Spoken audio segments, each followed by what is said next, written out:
You're listening to the Black Eagles podcast with Sinan Schwarting and Kaan Bayazit. Ahmet Dursun Sergen aldı. Sergen Bülent yan yana. Sergen Bülent. Sergen. Yanında Tümer var. Tümer'e doğru atıyor. Kaybetti. Tümer topu aldı. Sergen aldı. Gol! Gol! Gol! Sergen attı. Sergen attı. Şampiyonluk geldi. Sergen attı. Şampiyonluk geldi. İbrahim'in pası. Roma. Şimdi Ahmet. İkinci gole gidiyor Beşiktaş. Ahmet.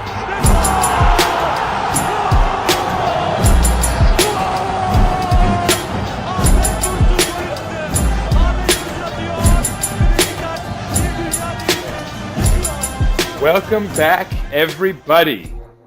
Beşiktaş International's The Black Eagles podcast, episode 63.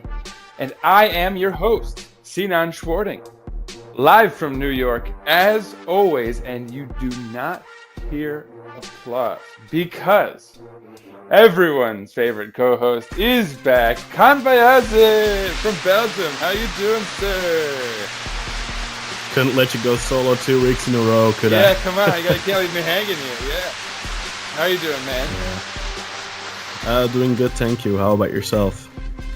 Good. Busy week. Very busy week. Capped by some interesting stuff this weekend. And on that note, let me just get right into it for the sake of brevity.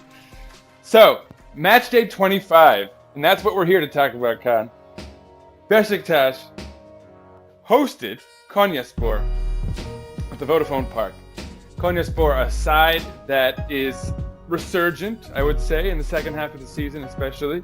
They've climbed back into the table. They were 4 points back on Beşiktaş coming into this match. Is that correct, Kaan? Let's see. We were on 41 points, so they were on 30. They aren't on 35, They were so 6 points back. gap, But with a victory today, they could have made that 3 points back and put themselves thoroughly in the running for that European spot. An important thing for them, for sure. So this was a big match for Beşiktaş against a team that would be not easy to handle. And on that note, I suppose I'll just cut right into it.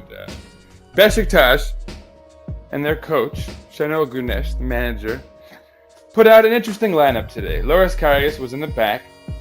Everyone will recall that at the end of the match.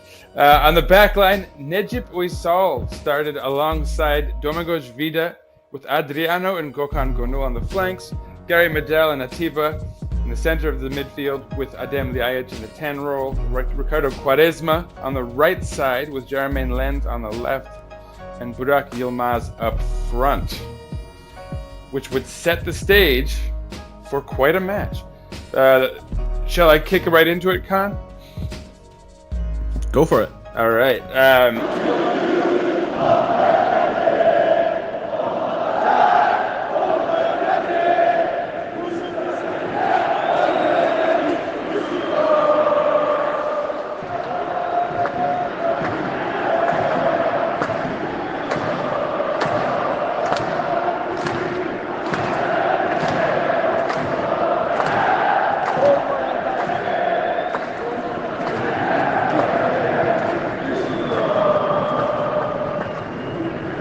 So an interesting match. I don't know if statistically Beşiktaş were necessarily dominating early on, but it was exciting football. And Beşiktaş were certainly pressing and showing intent. In the 11th minute, Adem Ljajic got a yellow card. But I think more that signaled the pace of the match and the energy that was, clearly both sides were hungry from the get-go. And really quickly, in the 14th minute, very beautiful, kind of, reminiscent of a year and a half ago or so style passing from Beşiktaş, had Burak Yilmaz get the ball, slot it forward perfectly in a leading pass that found Adem Ljajic, who did a light chip across the goal from the right into the left side, tucked in for a beautiful goal. And Beşiktaş had the lead 1-0 in the 14th minute.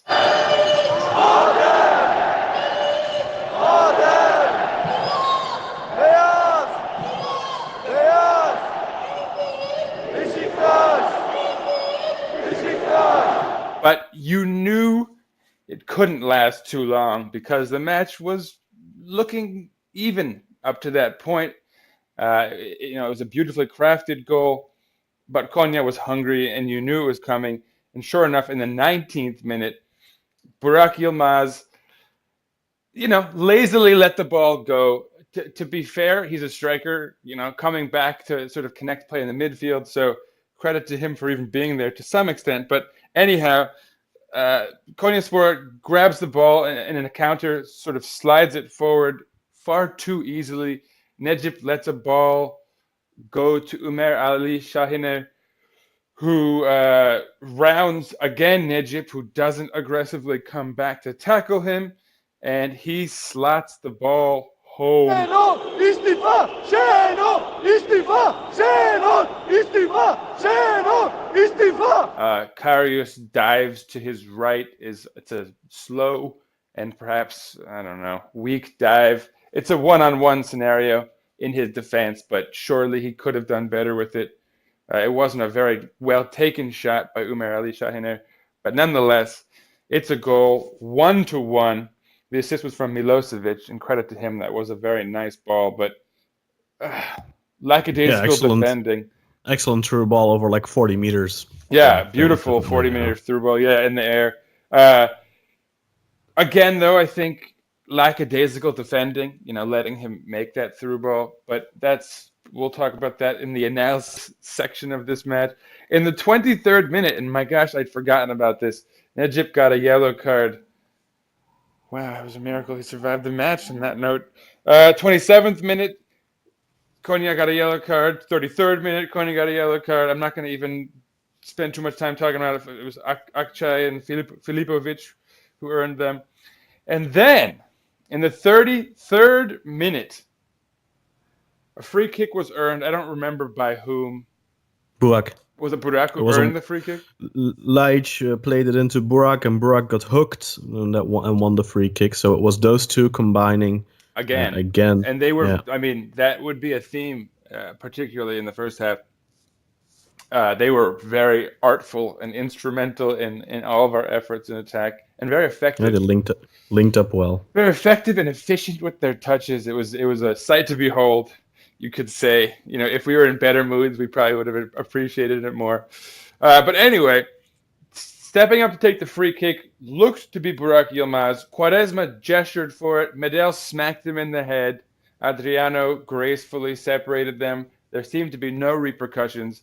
And Burak Yilmaz peacefully took a free kick, which he slided home with perfection over the wall, to the right side, to his right, to the keeper's left. Keeper couldn't get to it. He hardly moved for it, in fact. Yeah, I think he just stood still. Yeah, caught him standing. Just perfect. Sublime. I'm going to use the word sublime twice because there's another instance where I'm going to have to use that as well. But yeah, very well taken goal. On the 33rd minute, Beşiktaş is leading 2-1.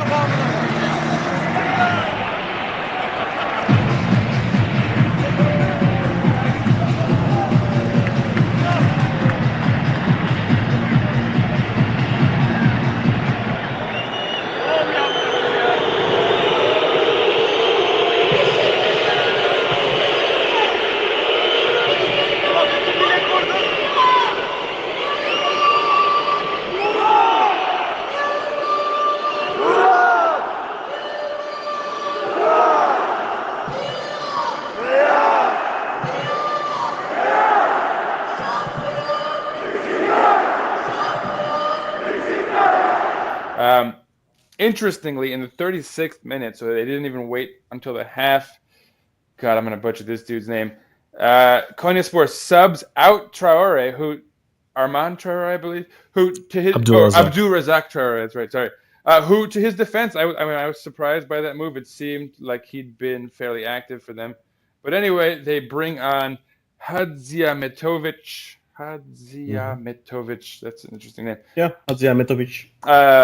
Another Bosnian. Yeah, I was about to make that guess. Just like Milosevic. But yeah, so that sub was made before the half, but it didn't spark too much for them. And going into the half, Beşiktaş had the lead 2-1.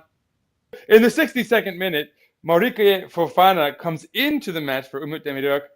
that move should be noted. He was instrumental later on. In the 75th minute, Shinji Kagawa would finally come into the match, though unfortunately for Adem Ljajic, who had been superb up to that point. And then, shortly after the substitution, upon making the substitution, even, if you will, and this is why I reserve the right to reuse the word sublime, Morike Fofana, I mean, it has to be noted that Najib runs towards him to defend the ball, and then for reasons beyond any sort of rational explanation, slows down and even stops running and just starts wildly gesticulating, flushing his arms around like a weirdo. And in the process, Morike Fofana has the time to calmly, at his own pace and in his own masterful way, take his time to loft the ball in over Loris Karius, who kind of started to come out to attack the striker. And he got caught in no man's land there with Morike Fofana chipping him perfectly.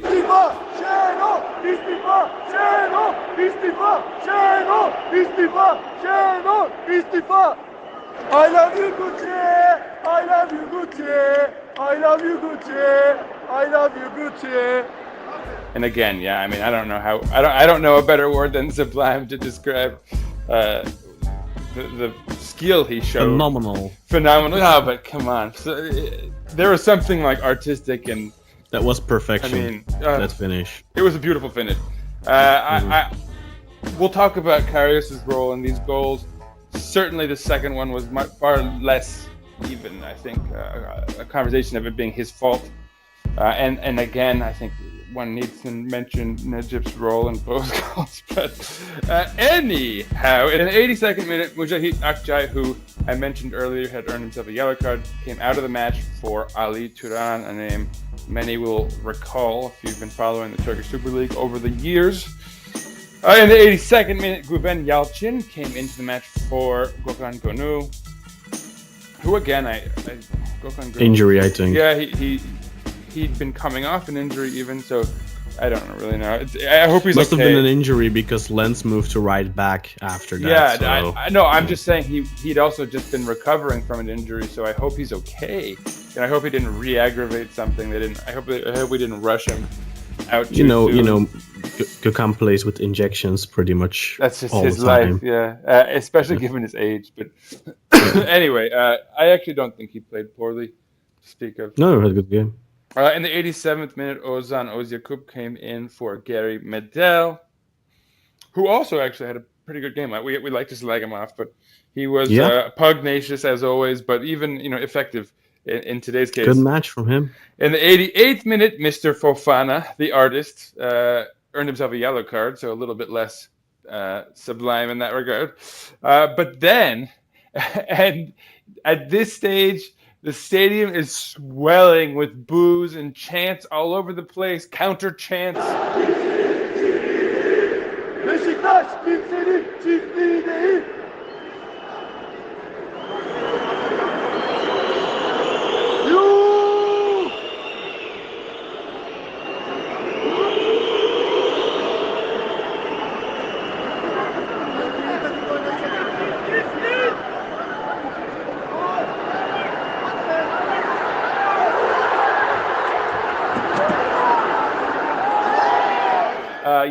Loris Karius is being booed, but then also cheered. People trying to cover up the boos, and then at this stage, late in the match, you're starting to get Şenol Güneş istifa chants. You're getting pro Quaresma chants, anti Quaresma chants. It's insanity, and somehow within this swirling madhouse of this cacophony of sound, Shinji Kagawa collects a ball that's very well defended by Adriano. And I suppose he's credited with the assist because he kind of taps it towards Shinji Kagawa. Shinji, the samurai spirit Kagawa, slides past his defender and slides the ball past the keeper. I should say, actually, sort of slams it past the keeper. He does a very nice job sending it across him. And Beşiktaş, in the 3rd minute of extra time, takes the lead 3-2.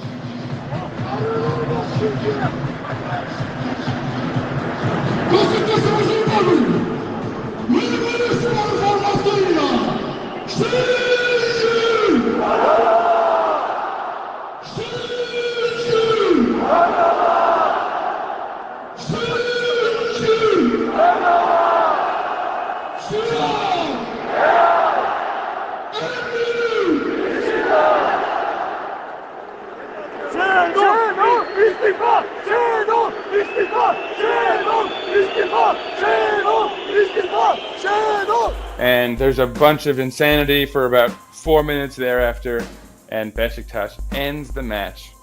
Winners, victorious, by a final scoreline of 3-2.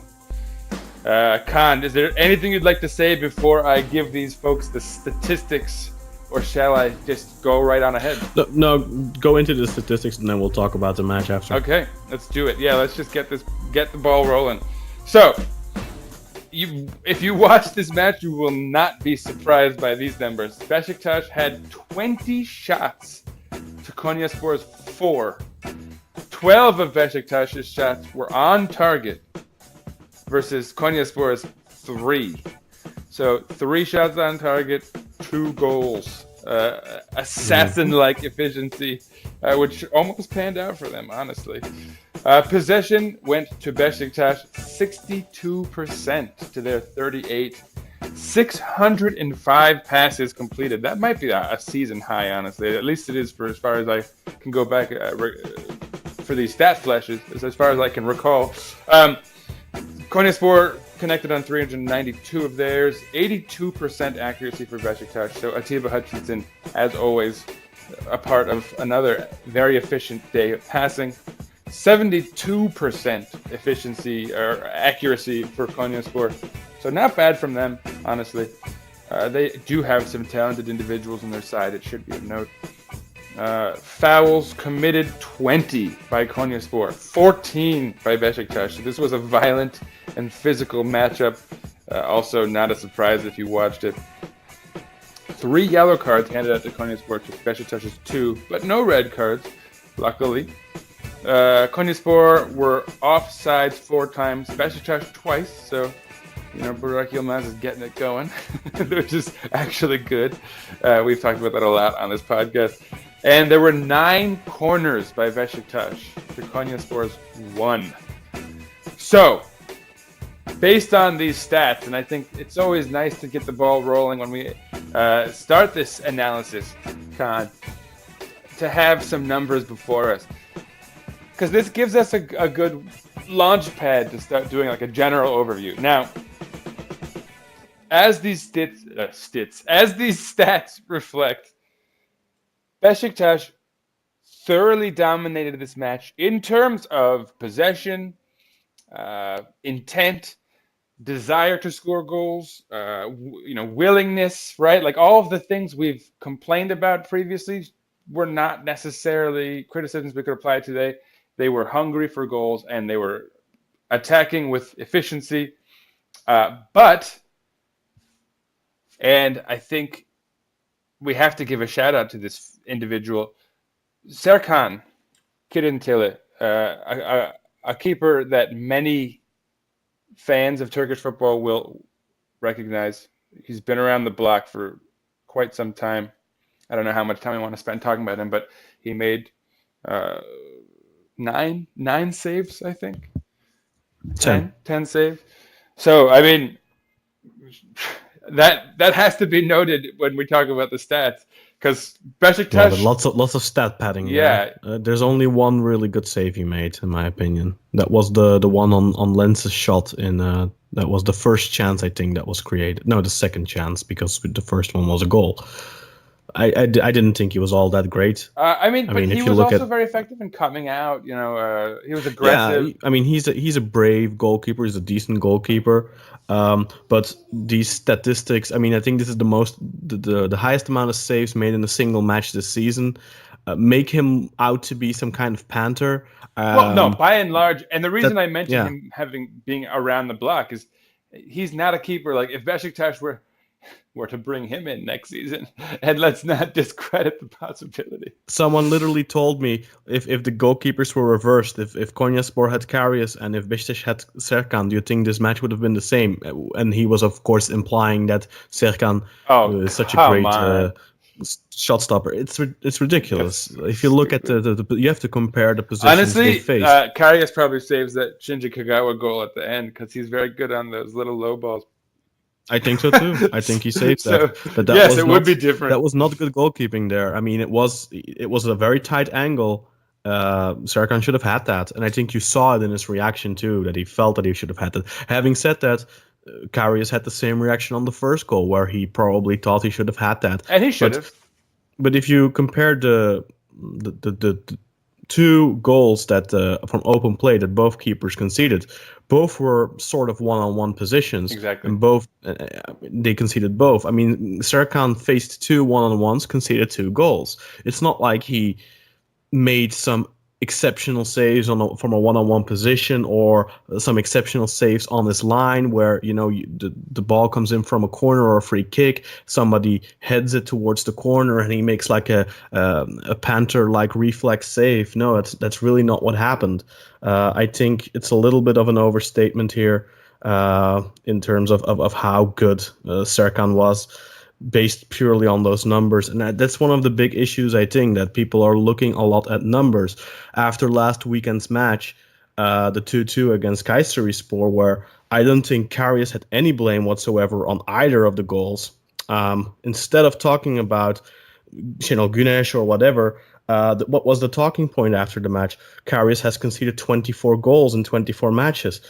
Yeah, okay, fine.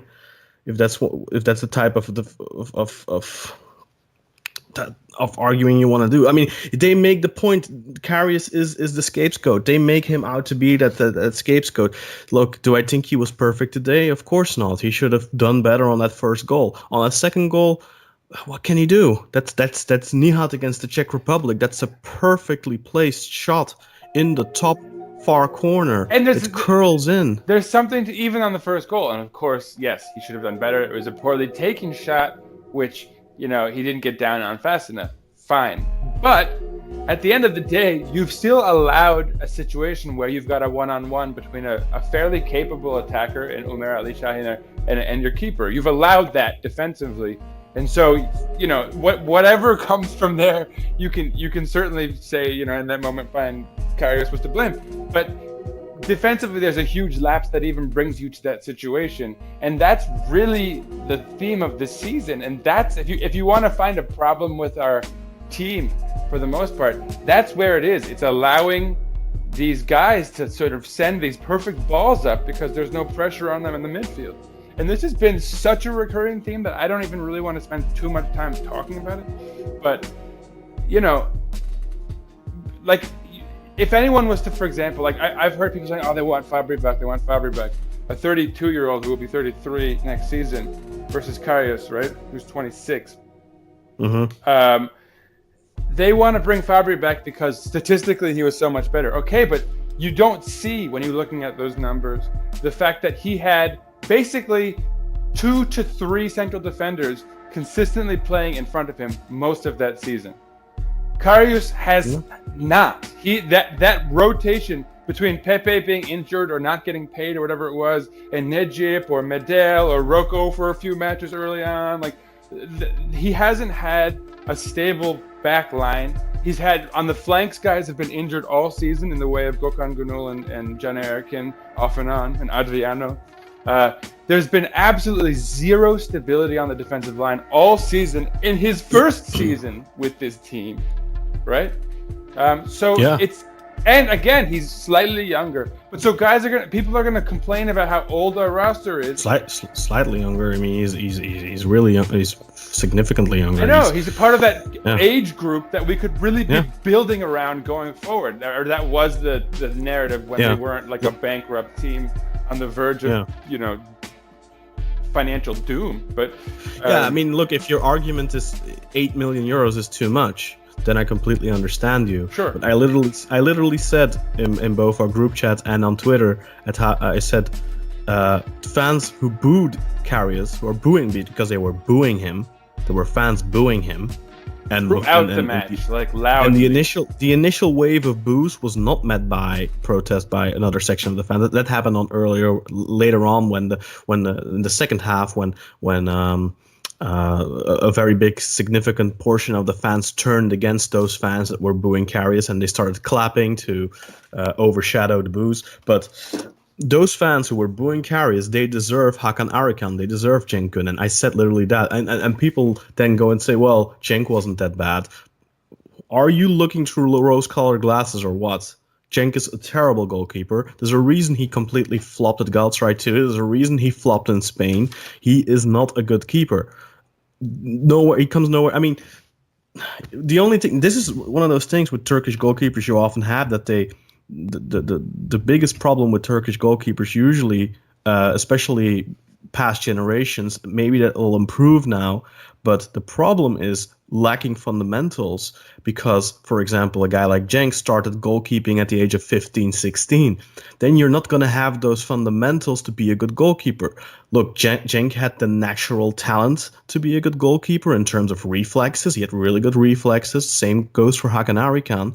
But he didn't have the composure in the air. He didn't know how to close down an angle properly, go towards on a one-on-one, sit down quickly enough on his ass to stop something from going through his legs. I mean, those are all fundamentals that the goalkeepers that are players that are playing as a goalkeeper from a young age get taught, and that's something you can't just get in there from the age of 15, 16.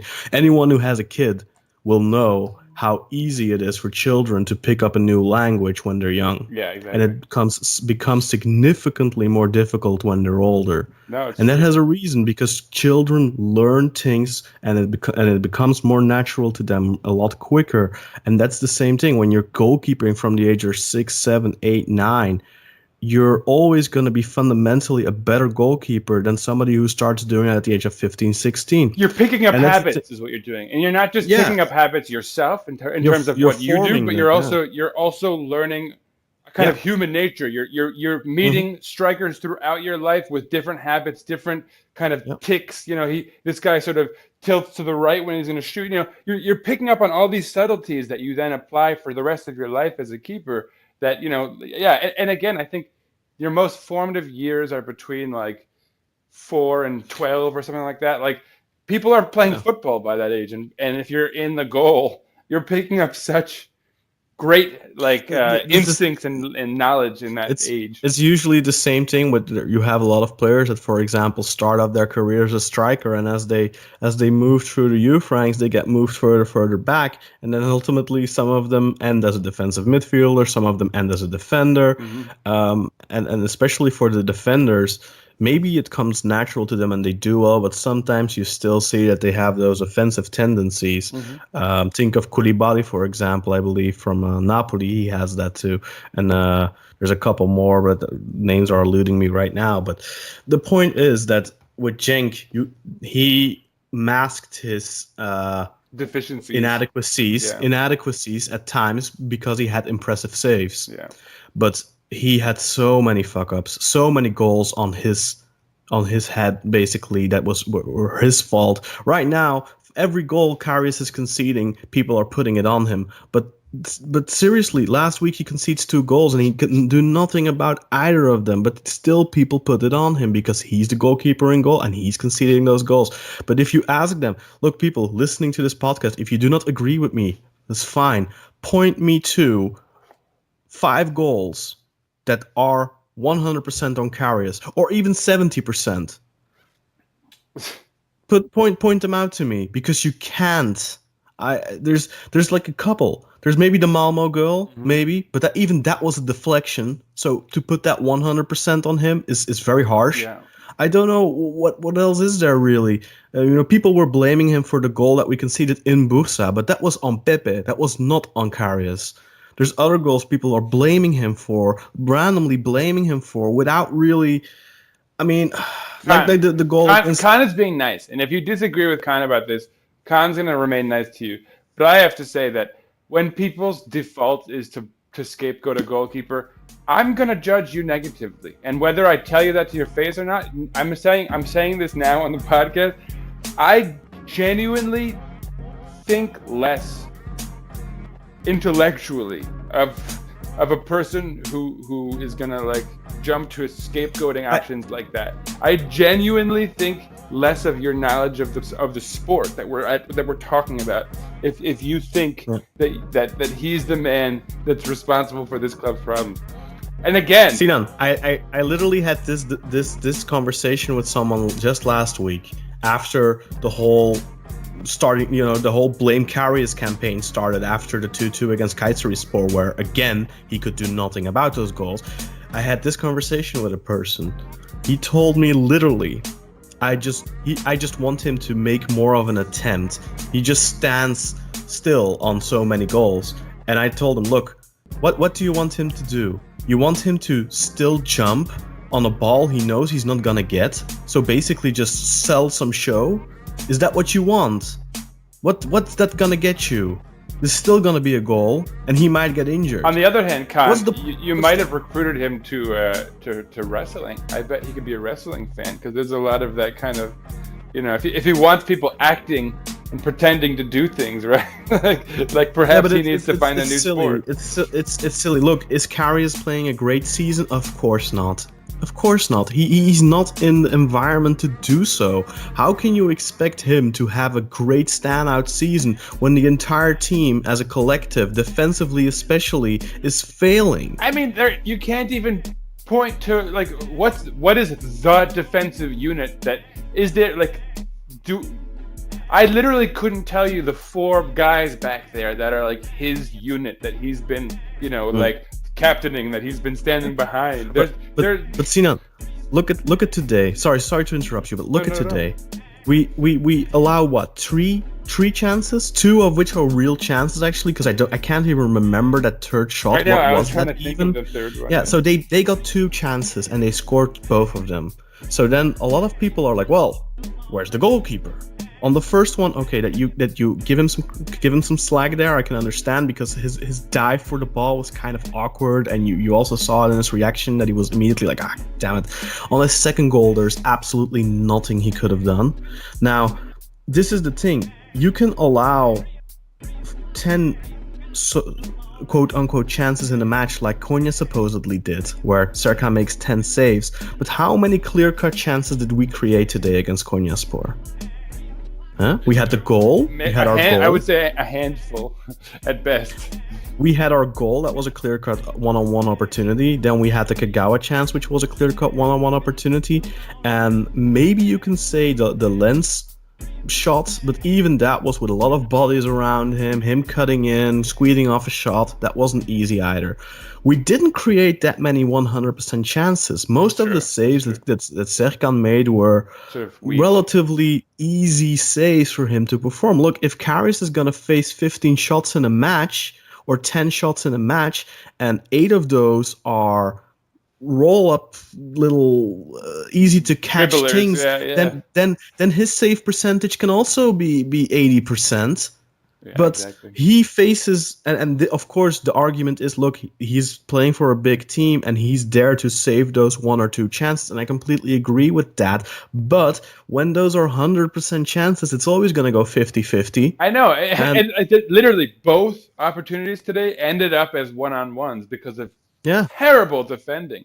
And on a corner, on a set piece, when you allow a player to head the ball and the header is good, there isn't much a goalkeeper can do. After the 3-3 against Fenerbahce, somebody told me he should have had the Sadik header. Really. Sadik heads it almost perfectly into the opposite corner. The lower net, whatever. But he heads towards the post.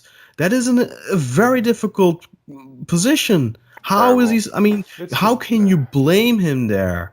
And then there's the 3-3, of course, that long shot, and there's people saying, look, why is he going with 2 hands for that ball? And okay, fine. Maybe he should have gone with one hand so he could have been a little bit more at full stretch. But even if he did that, do you think he would have gotten that ball?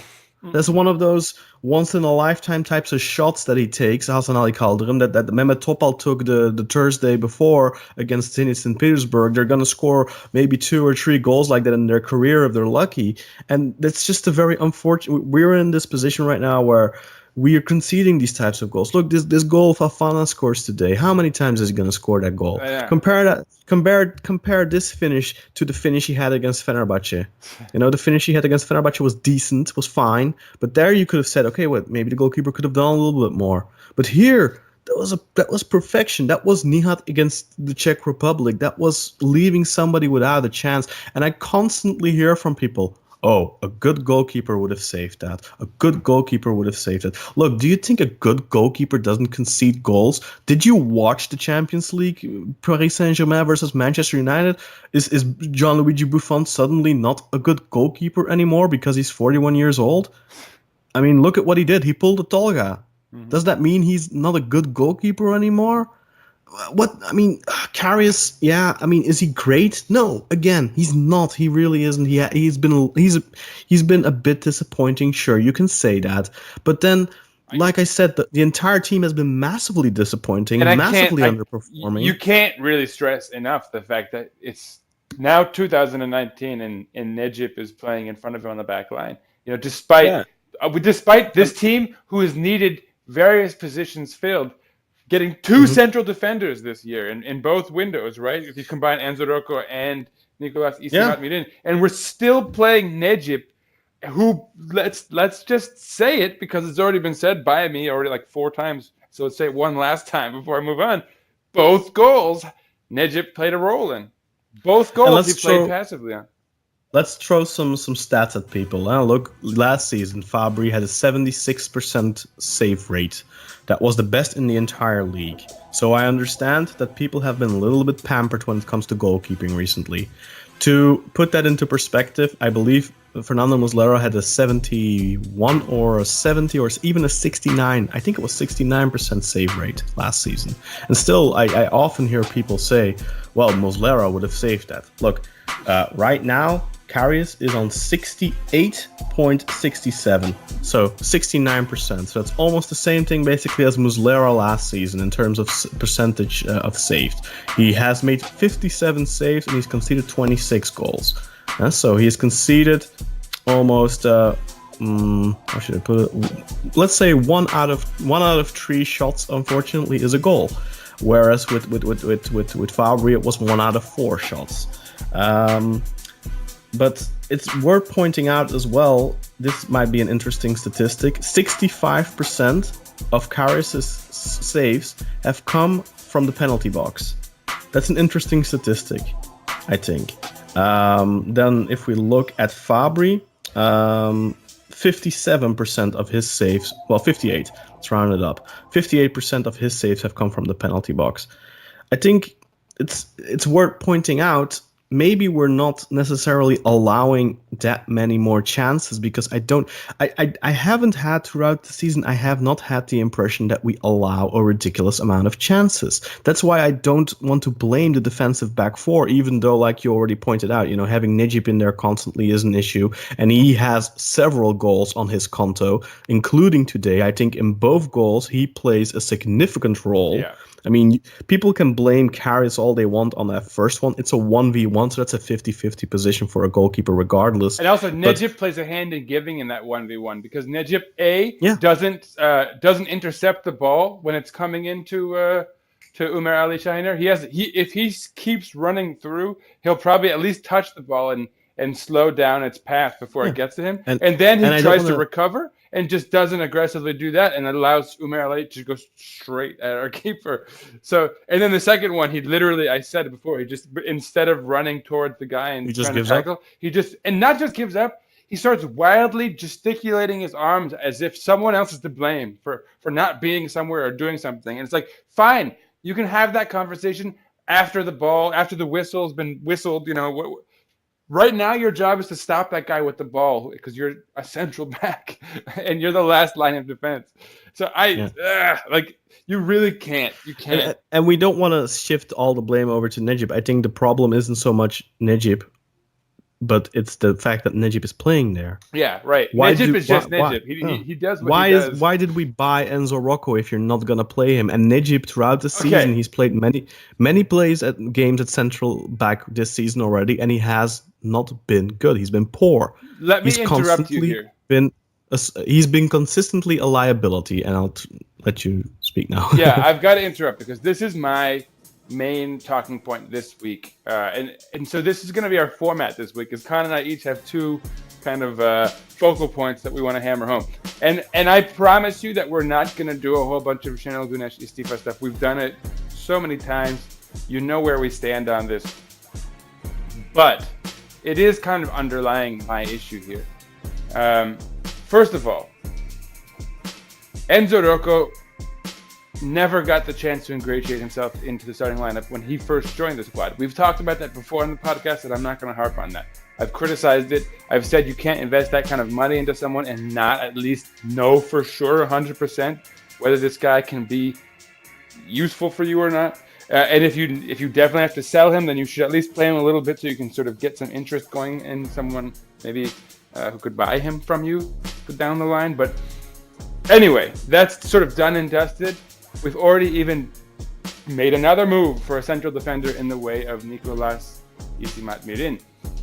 And so this is where my problem really becomes a big one that I have to talk about. He is basically being hailed as a hero since the moment he arrives, because he plays fairly well for a few games, 3 or 4 matches, 5 matches. And then against Fener, we have a great first half. And then in the second half, it all falls apart. As a team, it was a collective giant breakdown. failure. And we talked about it. He had a poor half. He had a terrible half among a whole host of players. A number of guys had a terrible half.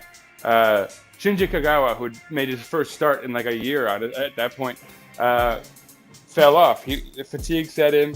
I mean, we didn't even really talk about that, and that's why I mentioned it now. But I mean, the point being, it was a general failure all around. The whole team fell off. But Isimat-Mirin got the blame, it looked like. Insofar as against Kayseri, he got singled out. Against Kayseri, the one real change made was to take him out of the match, and he played Gary Medel on the back line. I don't even think he was on the bench, right? He was supposedly injured. I mean, it wasn't even... it was barely mentioned. In the interview, I think later on there was this message that he got injured, supposedly. But even Chanel just...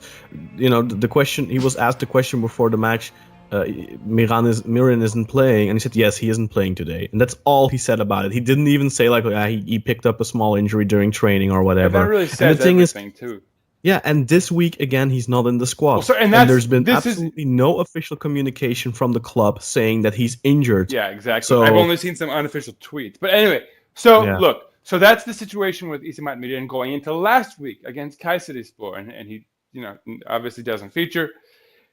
Coming into this week, again, he's not in the lineup. There's this sort of unofficial rumblings about maybe he's injured. But so fine. Now, what ended up happening last week was that when things were going awry, they swapped things up and brought in Enzo Rocco. And I mentioned this on the podcast that I soloed last week. Enzo Rocco came in and played fairly well. He even made a few notable tackles, saved the team from extra blushes in a generally poor match. The point being, he played fairly well. And so logically speaking, fine. You've basically shattered the confidence of Nicolas Isimat-Mirin by removing him after one poor half when he's just entered the squad.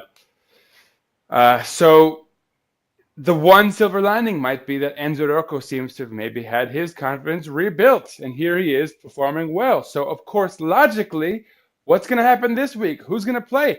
Of course, it's Necip. What? From a psychological perspective, what is the underpinning logic here that you can use to explain the kind of decision-making going on here? How are you going to tear a man's confidence down in the way that you do with Isimat-Mirin? How are you not going to build on the confidence that you may have finally restored after tearing it down in the first place in the way of Enzo Rocco, just to freaking get Necip in the squad? Like, why the attachment that Şenol Güneş has to Necip is a thing. Okay, fine. I don't even think that the attachment is the issue. I think the problem is, look, fans making a player out to be a scapegoat is one thing. Fans are not professionals. Not every fan has the same ability to analyze and look at things more deeply and all that. They aren't paid $1.5 million a year to do that. Şenol Güneş is. Yeah. Şenol Güneş is paid a lot of money, and he constantly singles out players and makes them a scapegoat. Even that's a nasty habit to have as a coach, especially I think when it comes after, like you said, Isimat-Mirin made a good start at the club, some impressive performances in his first 3 or so matches. Then against I think it was Malatyaspor, he was to blame for one of those goals. Definitely he had a hand in one of those goals. And then the next match against Fenerbahce, he together with the rest of the team kind of imploded in the second half. But he gets blamed for it. He gets singled out. I mean, that's the newest guy in the squad. And okay, you know what? He's quote unquote injured, but like I said, there's been absolutely no official communication from the club. What's wrong with him? Nothing like that. This is again one of those mystery injuries, like with Pepe. And I'm fairly sure in those photos they send out throughout the week on social media of the team training, I'm 95% positive I've seen him in those images training. So it's not a good look, man. But this happens. This is something that Şenol Güneş has consistently done since he's been at Beşiktaş. He makes players a scapegoat. He did it with Lens. Remember last season when Lens came in and played against Trabzonspor after the match. And Negredo. He did it with Negredo. Maybe less so with Negredo, but he definitely did it with Lens. Definitely scapegoated him after he missed that opportunity to make it 3-1, and they scored right at the other end and made it 2-2. He got the blame for that. And obviously he was to blame. He could have squared it. Cenk could have easily tapped it in and made it 3-1. Obviously, Lens was to blame there. But there's a different way of handling it. You don't just completely shatter a player's confidence. You talk to him about it. As a coach, you coach him. Your function is a verb. You mentioned we as fans are not paid $1.5 million a year to make these decisions. He's not only paid that money to make those decisions, to have the sort of analytical ability that you were talking about. He's also paid that money to develop these players, to sort of assist them psychologically in their footballing issues on and off the pitch. He constantly talks about the financial situation of the club, but he squanders the club's money by throwing players in the bin after 2 or 3 matches where they didn't perform 100% up to his liking. Look at his quote post-match today. He was asked if you had Tolga available, would you still play Karius or something like that? Or he was asked. I don't even think he was asked that. I think he said if Tolga was available, I'd be playing him. Yeah, I think they were just like, what are your response? And what's the benefit to playing Tolga? What's the benefit there? Huh?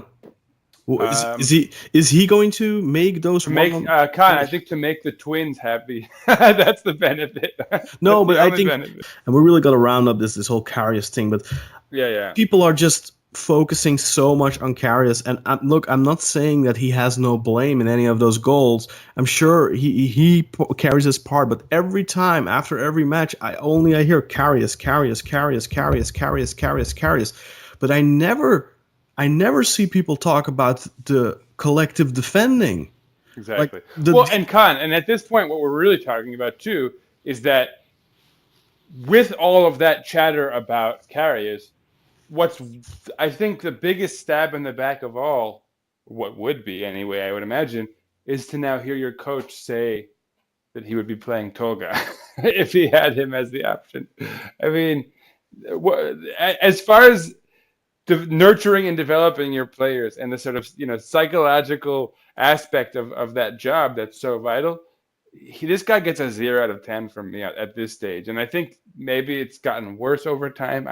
I would hope so, because I know he's a very successful manager, and it would actually run counter to my thinking that he could be this bad with man management in that regard and have had that success previously. He plays favorites. It's becoming so bad, though. Look, I mean, look, Necip over two guys that you're paying millions for. What about Ozan Uzyakup? He has completely disappeared off the face of the earth. Insane. He's been bringing him in as an 80-something minute substitute in the last two matches where we needed some creative impulse, but why doesn't he start him? Okay, you know what? Medel played a decent game today, but of course that was allowed because Konyaspor had absolutely no intention of contesting the game in midfield. Their only game plan was defend and try to hit them on the counter. They had absolutely no interest in making the game. They just gave Beşiktaş the ball. That was their plan. So of course in a match like that, you're not going to have very feisty fights in midfield and all that. So a player like Medel, a player, those kinds of guys, they're not really tested that much, so they're not being exploited. But why don't you just play Ozan then? And that's one of those things with Ozan. He's one of our biggest talents, and look what he's done with him. And I'm not saying that Ozan is faultless in this, but there's poor managing going on. And look, not to be too coarse, but like again, right?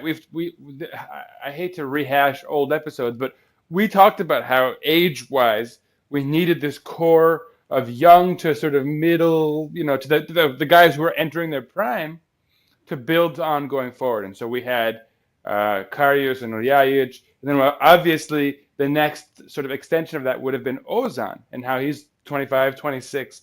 He's also of that age where even if he's got these hiccups right now, you still have to be of the mentality that you're trying to develop a core to be building with going forward. And you're going to accept some of those hiccups in the meanwhile, so you have that. That's kind of the inevitable, those are the bumps along the road so that you can reach the smoother part, right? And not to be too coarse, but there's no way that Şenol Güneş is going to be here when we reach that stage. When this core comes into fruition and is like the heart of the lineup, the leadership, all of that stuff. Because then none of them have been with the squad or have been given the reins of the squad, in the case of Ozan, long enough to sort of manifest that. So when it happens, Şenol Güneş isn't going to be here. And so he's confirmed selfish. To be leaving already. I mean, but even if that hadn't been the case, he's just how many years old can the man be? I mean, at the end of the day, it's like the development of this team is being hampered in order to satiate this guy's vision of what he wants now. And he's actually playing older guys. Playing 90 minutes. He's playing older guys like Medel. Yeah, Ozzy gets 8 minutes today, 3 minutes of normal time, and then 5 minutes of stoppage time. He gets 8 minutes. Is that how Ozan is supposed to rehabilitate himself? So basically what you're saying is, unless you give an assist or a goal here, it's basically all, I mean, it's so unfair. Yeah. What's the point? Play him. Show some balls. What did he do? He just started Atiba Medel. He just, like a total You know what, Kaan? coward. It's not even balls. Show some selflessness. Show some awareness to the fact that Beşiktaş is going to exist after you're gone. And as such, you have a responsibility to be building something that's bigger than you. But even in his own to his own benefit, he would benefit from the fact that Ozan came back and improved, because he's gonna go on to the national team and be the national team coach now, and the national team could sure as hell use a good Ozan. There you go. So it's even in his own benefit to rehabilitate him. But something clearly, I think I said this months ago, that there's something broke between those two. There's a rift. That's the only possible explanation, that there's a rift between Ozan and Şenol Güneş. And I think and I said it then, because this is back in 2018. I said that when I was making the argument that it's probably best for Şenol Güneş to leave back then, and I think that was an unpopular opinion at the time. Yeah. We both shared it, but it was an unpopular opinion. Right now, more and more people, finally people are coming around to it. I think we did a poll and are at 73% or so of 500 something votes agreed with it, or more than 80% even. I don't remember exactly, but the vast majority of people agreed with it. I think if we would have done that poll 4 or 5 months ago, then it would have been the other way around. Sure. And that's the thing. But this is one of those things with Ozan is one of your most valuable commodities. He's a player we actually own the rights to. He's 26, going on 27. He's one of our most valuable players if you can get him to play. Which are our other most valuable commodities? Adam Ljajic, who we don't yet own. And Kaan, like, given all. our finances, it's not like we can ever replace him with another guy on the market. It's basically like we develop a kid from the age of 18. Or we get this guy going. You know, and even if we say we want to get Muhair going, we have to recognize it's going to take him a few years to sort of get it going. And so therefore we need Ozan now, no matter what. 3 seasons, maybe. There's not even like a what and you don't even know if Muhair is up to the task. I mean, we haven't even seen him get a minute, so you don't know if he's up to that task, if he's up to that. I mean, he could even show promise, but then you have to pull it through. And that's the thing with Ozan. He consistently did show when he came into the club, when he was just turned 20. His first season, he was showing that promise. His second season, he confirmed. His third season under Bilic, he had a little bit of a drop back, especially when Sosa came in. But still, then his fourth season, he really flourished under Channel, and then his fifth season, he kind of had a little bit of a drop back again. So it's definitely a consistency issue on Ozan's part as well. But we are in a position where those are the types of players we need to get the most out of. Again, you're not going to get what you're talking about. That inconsistency is all in his head, psychology, right? Like if there's a theme for this episode, it's that developing our guys is not just a matter of X's and O's on a piece of paper. If you're drawing out tactics, there's also an element that has to be focusing on the human side. These are kids who have a lot of money and like in theory a lot of responsibility, but it's on you, young people. It's on you as the manager to impress upon these guys that responsibility, because they're not going to maybe have that instinct to understand responsibility. First of all, we're not talking about Nobel scholars here. We're talking about footballers. And second of all, they're talking about like very rich and probably spoiled individuals for the most part. I do want to say that I think Ozan is a very intelligent person. Good. No, I don't know. These are not guys that are coming from the favelas in Brazil that are probably uneducated. With all due respect, I just mean they're not MacArthur Genius Grant winners. They need direction, and that's why you pay a manager millions of dollars or euros or lira, whatever currency you're working in, it's to get in the most out of these job guys. Description to manage, and you don't just manage your little favorites. Like, I mean, he's pampering Quaresma throughout his run pretty much, but Quaresma is 34, 35 years old. I would say he doesn't need that, but he clearly does. But I mean, look, you have to be showing that nurturing mentality towards other players too. He showed it to Cenk, and it worked out. But Ozan needs to be nurtured more. And I'm not saying Ozan doesn't carry responsibility. Of course he does. But Channel carries responsibility. And he is not in a position, Channel is not in a position to give up on a player. And he gave up on Ozan. And here's the thing, he just Kaan. gave up on him. Here's the thing.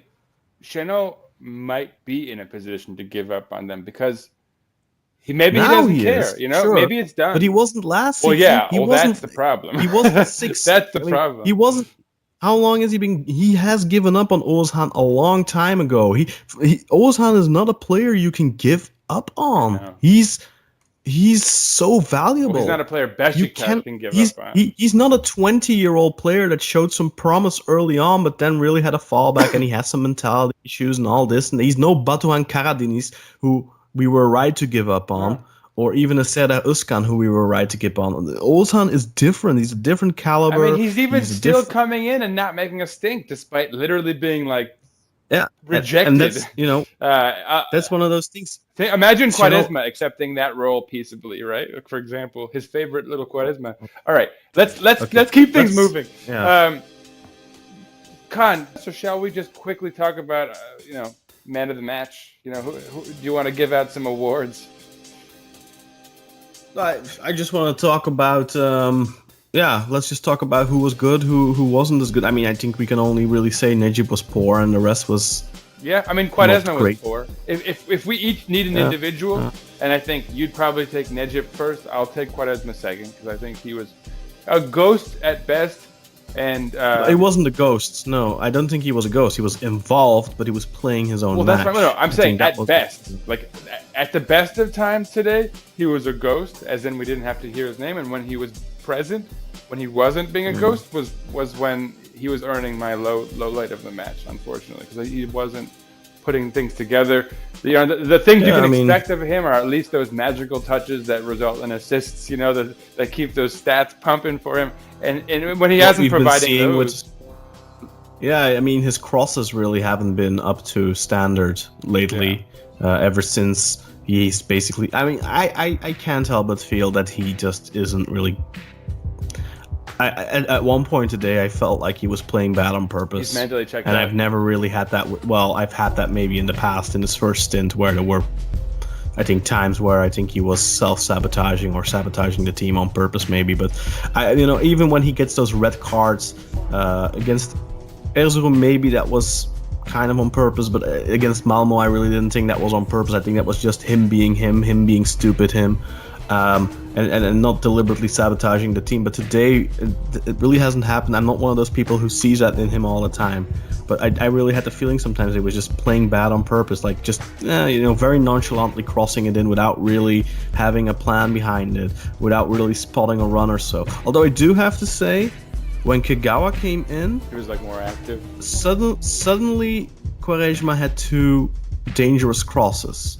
And he had 27 crosses throughout the match, and only one of those actually met a teammate. So that, it's not like his crosses were great. But suddenly, I do think that Kagawa, that moving man in the box, did give him a little bit more of a target. We've talked about that too. They've connected before. Yeah, Interesting. Yeah, we've said that in the there was a second match. It was his first game at home against Bursaspor, where there was this almost goal from Kagawa. Yeah, exactly. But yeah, I mean, I agree with you. He wasn't really good, and I think I had this argument with our resident fanboy of Quaresma, Evran, today. Like he argued that Lens and Quaresma played almost identical matches, but the difference for me is that Lens played for the team and Quaresma was playing for himself. Lens was working hard, was making a lot of runs. I mean, look, and Lens actually came back and covered for the right back, which says enough, I think, as far as who was more willing to be a team member than the other. Yeah, and I mean, Lens didn't have a great game in terms of final passing or I mean, he was involved in the attack, but he didn't have a great cross or so today. He had one that was almost really dangerous, but was cleared just before Burak could get to it. That was it was a good cross, but also good defending. So I mean, but the difference is, I think, whereas Lens's crosses could have been dangerous if it weren't for good defending, Quaresma's crosses just went over his teammates and just went in no man's land, pretty much. So there's a difference there, I think. He hit the snooze button a few too many times this morning. No, and I'll tell you, he actually, to wrap that up, to wrap up my low light there, he made a comment at the end of the match, and he said, he was sort of critical of the booing. We don't like to hear that stuff. And he made a cryptic comment, which was like, the problem isn't only in the coaching and the players. And of course, the insinuation there is that there's something else going on. The board, of course, we can only assume that's an insinuation to them not getting paid. Of course, that's a legitimate. He is allowed to. He's say very that. much allowed to say that. I'm not going. And I only mention that because you talk about a kind of lethargy to his game today, and for him to follow that lethargy up with that comment. In a way that puts, I don't want to say a silver lining, but it definitely, it goes a bit of ways towards explaining maybe some of that attitude that you witnessed. And again, why he's not a good force out there. But then you do what Pippe does, I think. Yeah, then you just say, look, exactly. Not getting paid, I'm not gonna Don't play. hurt us on the Simple pitch. as that. Yeah, you don't have hurt us on the pitch. you have every right to do that. But don't play then and phone it in. Because I think, yes, there's players probably who are affected by that, consciously or subconsciously. Definitely, that's an impact. But you do see players that are giving it their all. I don't, and I haven't seen it, I think, a single time, especially in the second half of the season when his role in the team has become bigger. I haven't seen Adam Ljajic phone it in. Yeah. I really haven't. And he's one of those players you'd probably expect to do it when you hear what type of a difficult person he might have been to handle. But the honestly, coach slap? I guess it was the coach who slapped. Yeah, no, not just that, but I mean, he does have a reputation of being a little bit of an enfant terrible. Yeah. But I, apart from the stupidity of him kicking the goal, the flagpole there, which got him suspended for the derby. I still take issue with those flagpoles, man. I'm telling you. Yeah, but I mean, we can't say anything negative about his input. His investment. He's starting to tuck goals away consistently. So. And Lens, let's talk about Jermaine Lens. Is he not giving 100% every match? That's the one thing you can't say. Yeah. Yeah, I mean, it's not that he doesn't. I'm not saying that he plays a great game every game, because he's had some stinkers. I mean, against Fenerbahce, he really didn't do anything, but he was working very hard and he was giving it his all. And I think that's all you can really ask from a player. And I don't know if there have been players perhaps where we could have said maybe he's kind of not doing everything he can be doing. But Adriano, I haven't seen that in him. He always seems to give 100%. Gökhan Gönül always gives 100%. Dorakan always gives 100%. And from the younger guys, you might expect it more because they have more to prove. Burak Yilmaz always gives 110%. Yeah, I'm shocked to be agreeing with you here. Been so impressed with him, with his mentality that he's shown positive impact on the team. I mean, he's almost been like a voice of reason, which is so. I don't want to jinx it. All right, Kaan, let's do this then, because we've the negatives are abound. But let's flip it around. We've talked so much negativity. Let's talk give positive. Me some highlights here, because there are some today. In fact, there are. Before we do that, Sinan, let me ask you, which was the best goal today? I would have to go with Ljajic's goal, honestly. I mean, of course, not Fofana. Oh, I mean, are we counting? Are we counting Konyaspor? All around. Yes, because I think we saw some beautiful goals today. So, which was the best goal? I'd have to give it to Fofana. That was, I mean, right. Yeah. So I just want to lighten the mood. And credit, and to show our audience how sporting we are. Yes, you're right. The opponent definitely had the goal of the day today. Fofana's goal was fantastic. But as far as our goals, I would probably say that Burak Yilmaz set up to the Adem Ljajic little chip. That was also quite nice. Yeah. It was a great finish. Great pass, great finish. It was a really good. And I think that those two were linking up well, I think. And they've been showing that for a couple of weeks already. They can find each other. And I think those two, if Ljajic stays, which I think... I think his is. This is unconfirmed, but if the rumor or is true that he was supposed to play 20 matches, at least 45 minutes a half, then his supposed clause triggered last week. So then he should be our player next year. We'll have to wait and see. I wouldn't be surprised if that breaks down. So today's highlights. Do you want to go first, Kaan? Who are you giving out your highlight to? Well, I want to mention... I continue to be impressed with Burak Yilmaz. Burak Yilmaz was fantastic. And as far as basically his entire stint with Beşiktaş since he arrived this winter... Yeah, even when he's not playing the best match, he still gives 100%, and that's all really you can expect, really. And I mean, he's on 5 goals already now, and it's just as many. He scored 5 for Trabzonspor. He missed 1 for us. He joined... So this was the 25th match, so that was 8 games. He missed 1, so he's got 5 goals in 7 matches for us, and he's got 5 goals in 7 matches for Trabzonspor. So he has 10 goals in 14 matches this season. He could have this miracle tally. He could have been top scorer. This miracle tally of his, like in this what is it called? The silver spring. When you get even better as you age, the like Benjamin Button thing. It's really happening with him. Like he's become deadly efficient as he ages. I think the thing with him is just keep him healthy and he'll keep scoring those goals. And at some point his speed is going to decline. Of course, I mean. And there's a mental aspect. Keep him healthy and happy. I think. Yeah. Right? I mean, I've compared him to Cristiano Ronaldo before, not in the terms of talent, but in the terms of the way he works to stay top fit. And even though he is injury prone, he is you can be injury prone, but you can still be top fit, if you know what I mean. Yeah. I mean, he's working every day to keep it up. Yeah, I mean, he works very hard to stay in that condition he's in, to stay sharp.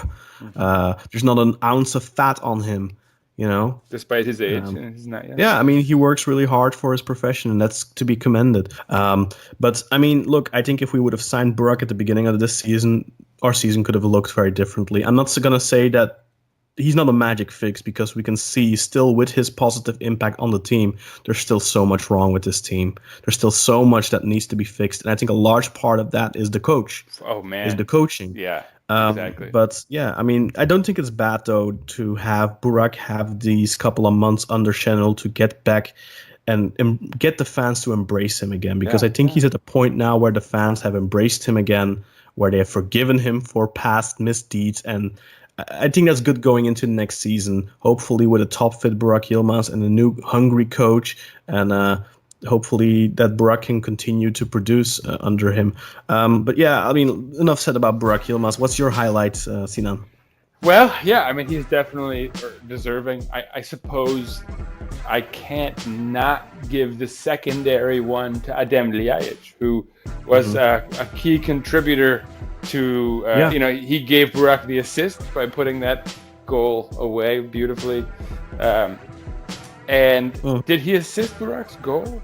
No, Burak was a free kicker. No, but who? Oh, you said Burak went down for the free kick, so yeah, he wasn't responsible for going down. But he did pass the ball to Burak before he got fouled. For the foul, so it's like the assist, the hockey assist.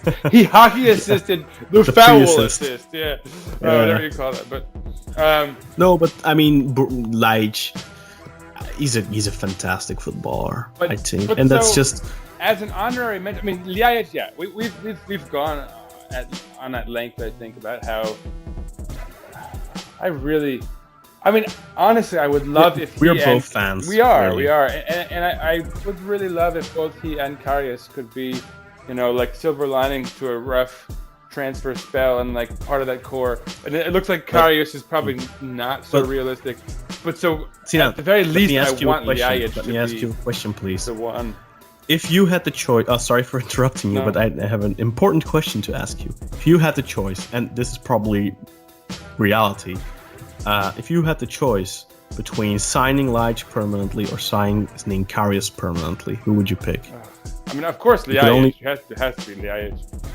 Yeah. Only because I think the price that we originally agreed to for Karius is quite inflated. 8. It's inflated. It's 8, and for Ljajic it's either 6 or 6.5. Exactly. Yeah. So that's a more realistic fee. I think it's gonna be incredibly difficult for us to pay off that 6.5 million. I hope in a way I hope that it's an obligatory buy and that we don't have a choice in the matter and that we just have to buy him. Yeah. But from the other aspect, can we really afford to put another 6 million on our tab, so to speak? I mean, I would obviously say no if I was like being in any way rational. But on the other hand, look at what Galatasaray is doing, and like it would hurt me to not be able to do it. You know? Yeah, I mean, look, if you're gonna spend 10 million on Diagne, who's been a flop so far, you're gonna spend 6.5 million on Ljajic, who's been great so far. Then obviously you're gonna prefer that, but. Let's remember also Lens. Let's be honest, if that option was not obligatory, we would not have made that permanent. I mean, after the season he had last season, and it might have been a mistake or not. I mean, I'm going to leave it in the middle. I think that given his age, it would have not been a mistake to not take that option. I think but clearly that was to the Lens haters. I really I'm a Lens fan, but I mean, look, he's also going on 32 years old, so we did pay almost 5 million for him, and he wasn't really worth that. He still isn't really worth that. He definitely wasn't worth that after last season, even though Channel had a big part in his failure. But even this season, I mean, we can't really say that he's been playing up to up to worthy of the money that we paid for him relative to what we might have paid for other players in the past. Of course, 5 million if you look at it, if you're a Premier League club or you're a German club or whatever, 5 million is nothing. But for us, also, it's a lot of money. It's been such a crazy year economically that with inflation, 5 million is more of a norm than it was even like 2 years ago. But anyway, sorry. But anyway, I don't want to spend too much time on any of that. Shall we go Shinji watch? Yeah, that's what I wanted to mention was that Ljajic definitely has to get the co-lead as far as the highlight today because he was fantastic and he played, a long stretch.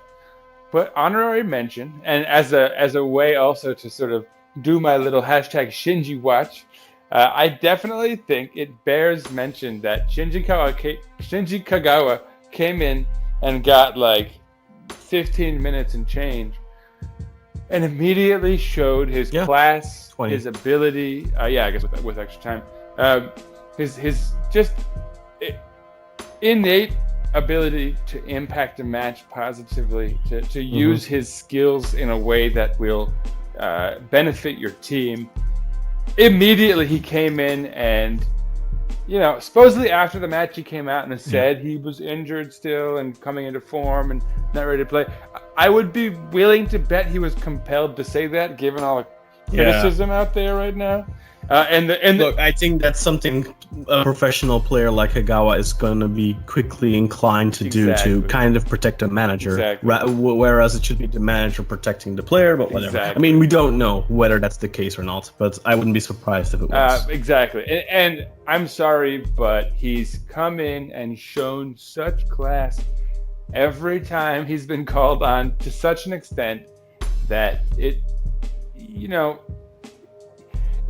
there's no logic for him not starting. And fine, like if you have to take him out at the half because he's like, winded, that's something. That's something you can do.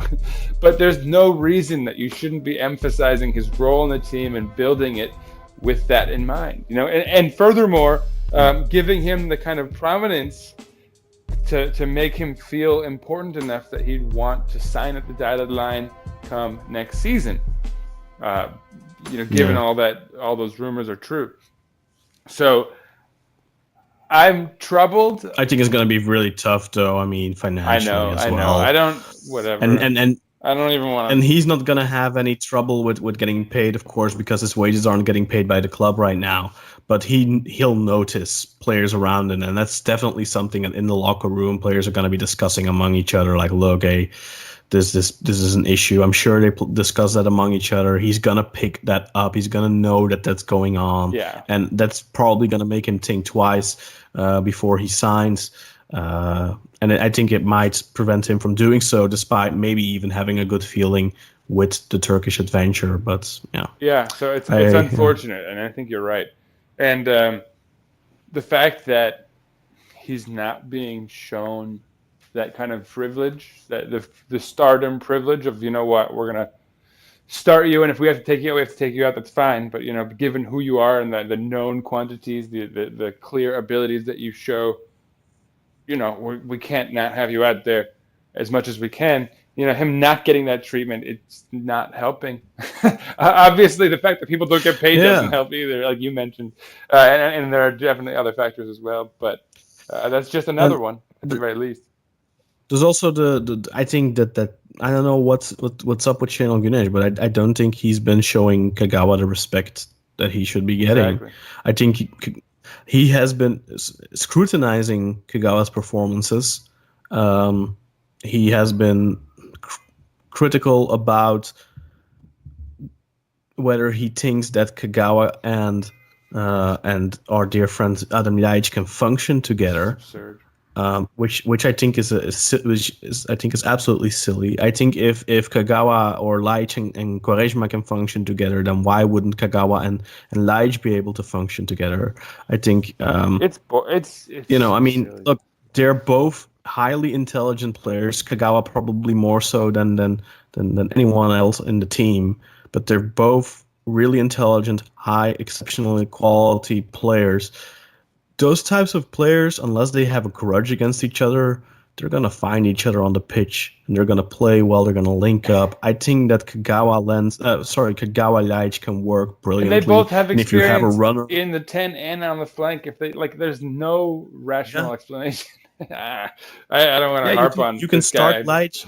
You can start Laic on the left, Kagawa in the center, and those guys can just switch constantly. Makes it even more difficult for their markers, because let's say Laic starts on the left and you put a defender to man mark him, or you do that with Kagawa, you put a defender to man mark him, try to take him out of the game, and you constantly have them moving. Then you're pulling that defender out from the center, or you're pulling that defender out from the you left, can pick your and poison, creating. right? Yeah, and you're creating space for either the defender to overlap or for somebody else to dive into that pocket of space, and you're creating issues for them defensively if you have that constant interchanging. And I think they both have that ability. Both of them had good moments on the left today. Kagawa in the 15 or so minutes, or the 20 minutes that he played, had one really dangerous cross from the left. Laic early on had a couple of dangerous actions from the left. So they're both perfectly capable of playing there, of doing some damage there. And in the 20 or so minutes that he did get, you immediately see the quality that he has, the involvement he had. And we saw it against Fenerbahce in the first half too, how phenomenal of a footballer he is, how gracious on the ball, agile, quick, maybe not fast, maybe not the fastest player, but he's quick. He's incredibly quick and treacherous. When you're up against him as a defender, he's gone so quickly. It's difficult to mark him without fouling him, and you almost have to preemptively foul him. I think he has more of that than Adam Laic does, for example. I think Laic is bigger. He's a gracious footballer too, but Kagawa is quick, agile, moves away. It's even more difficult to stop him, I think. And they're both just such great footballers. And for me, moving forward to the future, if Kagawa should stay and Laic also stays, I think those two have to play together. And the coach whoever is the coach next season will have to find a way to incorporate both of them successfully into the team. I think that's the key to our success. I envision a scenario where you have Burak or his successor up front, and the two of them behind him. One of them off to the wing, and of course you'd also have German Lenz as well. With the speed and pace, or Quaresma, I guess. Whatever. But the scenario that you'd be faced as a defender would be to pick your poison. Are you gonna focus on Kagawa? And if so, you're leaving Laic too much space to do what he does, and vice versa. If you pick Laic, then you have Kagawa, and so it could be this like assassin-like pairing that could just destroy any defense if a manager just emphasize that in his game plan, which should be fairly Sinan, easy. you lived through the heyday of the 2002-2004 generation, so to speak, under Mircea Lucescu. Mm-hmm. Remember how he played. Absolutely. He had many somewhat similar types of players, and he still played them together. Panku, Tümer, Sergen, Ahmed Hassan, they were all offensive midfielders. Panku wore number 9, but he wasn't a striker. Ahmed Hassan scored a lot of goals, but he wasn't really a striker. Tümer scored easily. Sergen scored easily. There were all those types of offensive attacking midfielders. And he didn't play all 4 of them at the same time, but he often played both of them. At least 2. At least 2 of them at the same time. Yeah. So that type of thing works well. I mean, remember our centenary year, our championship, we didn't have a single player scoring 20 or so goals, but we had a bunch of players, like 4 or 5, that had around 10 goals, and that's also good. I mean, look, if you have both Kagawa and Laic is scoring goals, Kagawa is scoring goals, Burak is scoring goals. The only one not scoring goals right now is Lenz. But if you can get those 3 up top, and you have basically 4 guys up top, and 3 of those are regularly picking a goal, and of course the striker hopefully a little bit more than regularly, but you've got, I think, offensively today again, like one of our friends said, asked how did we play, and somebody else said shit, and that of course that person who said shit was at a different game today watching Geneva, so I don't know why he's talking, but stupid twist, but we didn't play bad today. We defended bad today, but offensively we were good. I think. Yeah, I mean, look, we didn't create a plethora of clear-cut opportunities, but we played decently up front. We were dangerous. You did have the feeling that we were going to create a chance when we needed to. And I think offensively this season, we haven't been bad. It's the letting up easy goals consistently, and it brings us back full circle to Karius. But it's too easy to blame him. The defending as a whole is a problem. Today we did not have that giant gaping hole in midfield that we've been talking about for all season. I mean, and this maybe is worthy of note too. Atiba, his steadying presence since he's finally been sort of reasserted into the lineup has been. You can't even stress that enough. Anyway, I guess take us out, Kaan. But before you take us out, I do need to leave our listeners, our loyal, fantastic Beşiktaş International Black Eagles podcast listeners, with one final note, which is that we do, of course, have a match upcoming, and we will be back next week. And I guess I'll mention what we're doing next week, and then maybe, Kaan, you want to talk about the table very briefly before we log out. But so next week we're again at home. Is it rare for us to have back-to-back home matches at Vodafone Park? Feels weird. Yeah, it's happened before.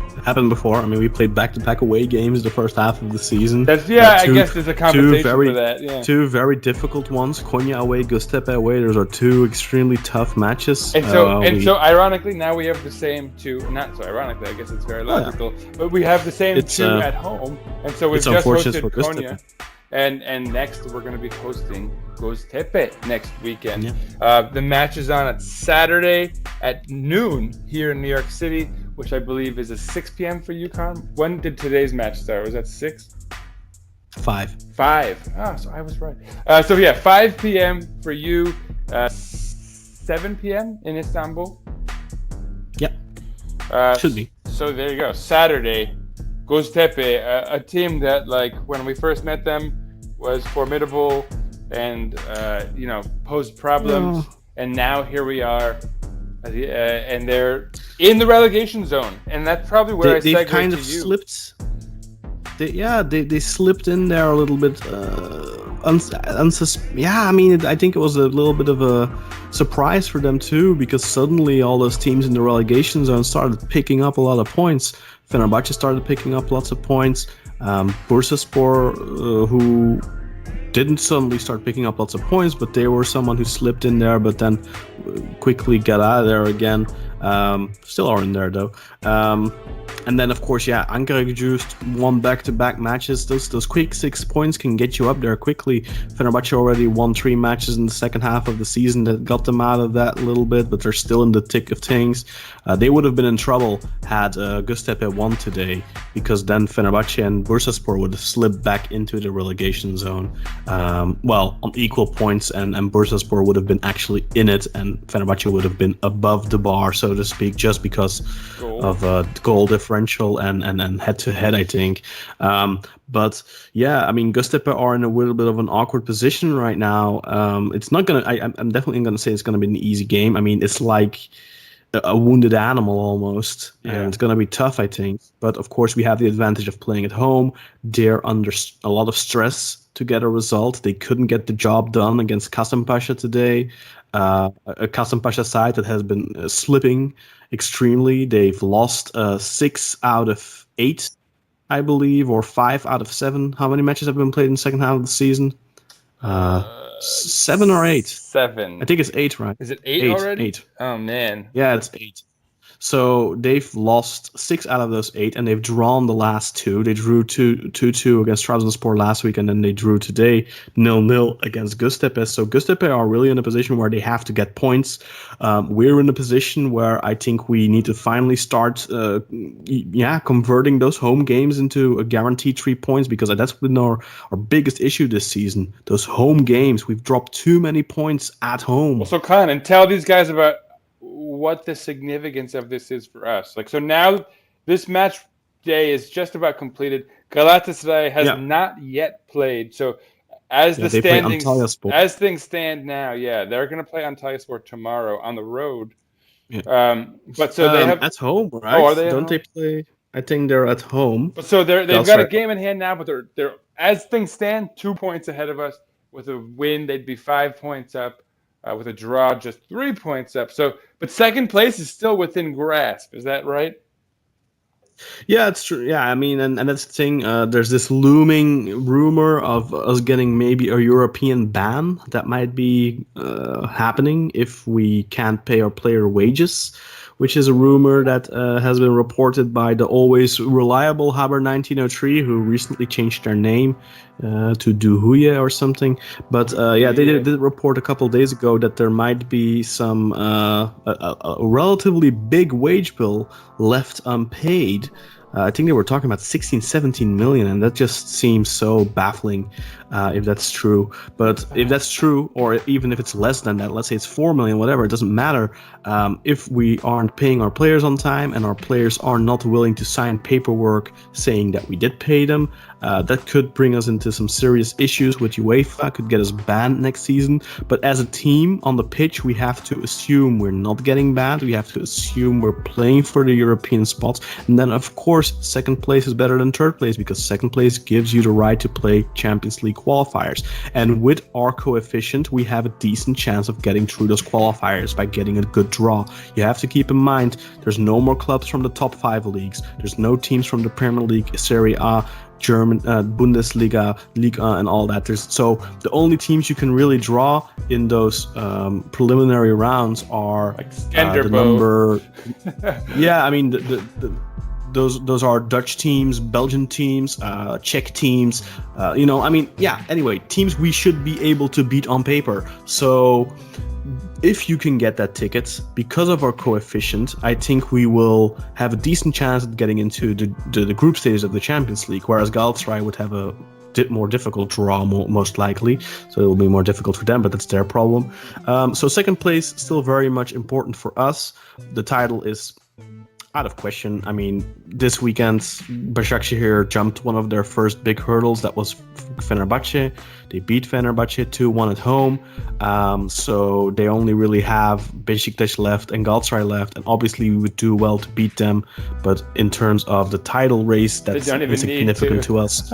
Like, they don't even need to beat us. They could lose to both Galatasaray and Beşiktaş and still comfortably win the title. I mean, Galatasaray are playing Fenerbahce soon too, so and it's at Kadıköy, and they haven't won there since 1999, so it'll be 20 years this year if they don't beat them, and I highly doubt they will beat them given the form they are in, even if Fenerbahce are in a worse form. So yeah, for us, it's really all about that second place right now. It's also about protecting our third place. We're 4 points ahead of Trabzonspor at the moment, 44 points for us, like you already said, and 40 points for Trabzonspor. Konyaspor were arguably one of our rivals, or at least they were a rival for that fourth spot for Trabzonspor mainly, but they have now fallen 5 points back behind Trabzonspor and 9 points behind us. So for us, it's really only Trabzonspor we are left to worry about. I think a top 4 finish for us is, if we don't get that then there has to be a massive implosion from us in the coming 9 games. I don't think that's going to happen, but I didn't think that we were gonna drop points against Fenerbahce at halftime. Yeah, or who predicted Fenerbahce's first half of the season, right? So you never know. So it is football. So you never know. Football. Exactly. Yeah. Something happens. But no, yeah. I mean, for us, it's all about that European Europa League ticket, but initially that Champions League qualifier ticket, and we kind of at this stage we have to start hoping for Galatasaray to drop points. We have to hope that they drop points tomorrow. We have to hope that they drop points. We have to look at Galatasaray and keep winning ourselves at this point. And I think the thing in our advantage is, as soon as Galatasaray lose that title race, which they're gonna lose, I don't see any way around it at this point. They might have a mental lapse too. I don't know if Fatih Terim will be able to motivate them to play their utmost for that Champions League ticket. I think it's different, and Terim is a really motivational type of coach. So I don't know. It might be a challenge for him to still motivate his team if they're title dreams are Let me gone. put it this way. For anyone who's like super delusional and is actually counting our points, thinking we can catch Beşiktaş here, I just want to put something out there. There are 9 matches left for the season, and Beşiktaş here could lose 4 of those 9 matches, and they'd still be in first place. So, good night, sleep well, fellas, Yes. And ladies and gentlemen. But so yeah, that's with that said, Kaan, take us out because this is gonna be a long episode. We've really run on. Didn't think it was gonna be. Thought it was gonna be a pretty. Yeah, who would have thought? Thought it was gonna be a pretty straightforward, but there's just so much frustration that we have this season. There is. But credit to us, like we didn't just spend the entire time talking about like how Chanel Ganesh has to go. Like I think we covered some topics here, but still, I think we gotta go. Send us out on a high note. Yeah, please check the show notes for Twitter handles and all that good stuff. You can find both Sinan and mine in there. You can also find the podcast Twitter handle and, of course, Beşiktaş International's Twitter handle. Give us a 5-star review on iTunes, please. We've already got a bunch of them, but we would like some more. And finally, check out Football a la Turca. That's a new podcast that I'm working on. It will it airs every Tuesday, so be out on Tuesday, and that basically reviews the entire Turkish league, not just Beşiktaş.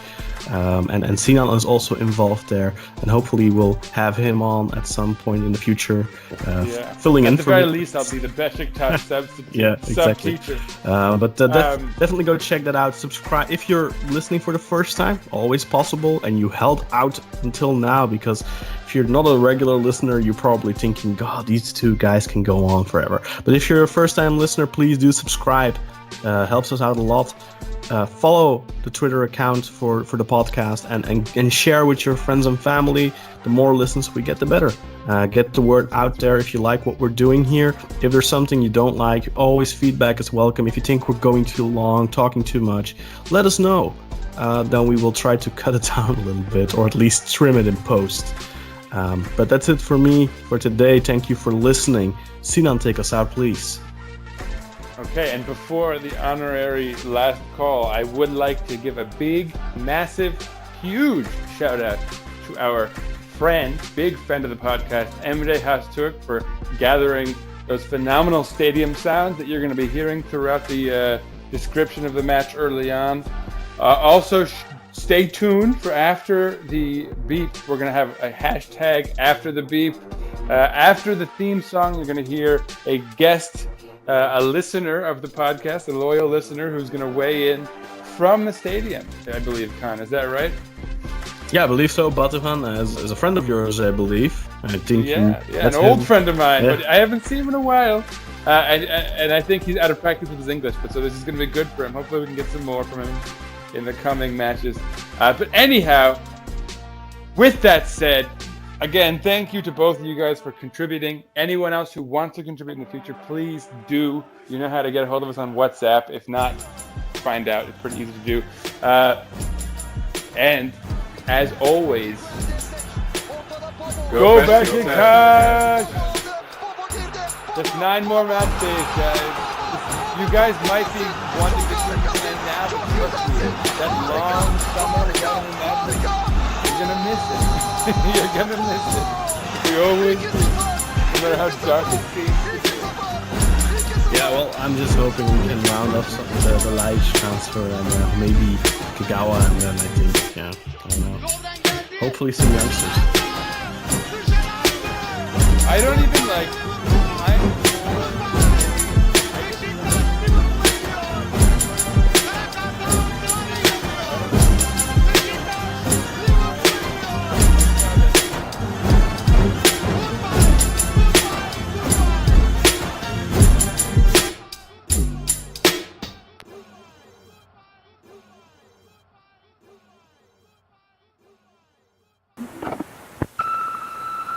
Hi Kaan, this is Batu joining you from İnönü Stadium, Vodafone Park, right after the Konyaspor game. The stadium was tense with emotions tonight, as you can see, as you might have seen. Everyone wanted to shout for Şenol Güneş's resignation, which happened after the third goal in the game. The stadium is tense. No one wants to be here, but everyone wants to be here for Beşiktaş.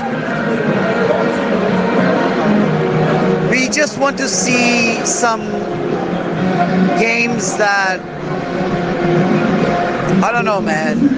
We just want to be here supporting the team, but people are unhappy. Everyone is unhappy. And people want Şenol Güneş to resign. But then again, we have this thing going with this guy, and I think we will ride it out as a team until the end of the season. And here's what it feels like from the eski açık. See you around.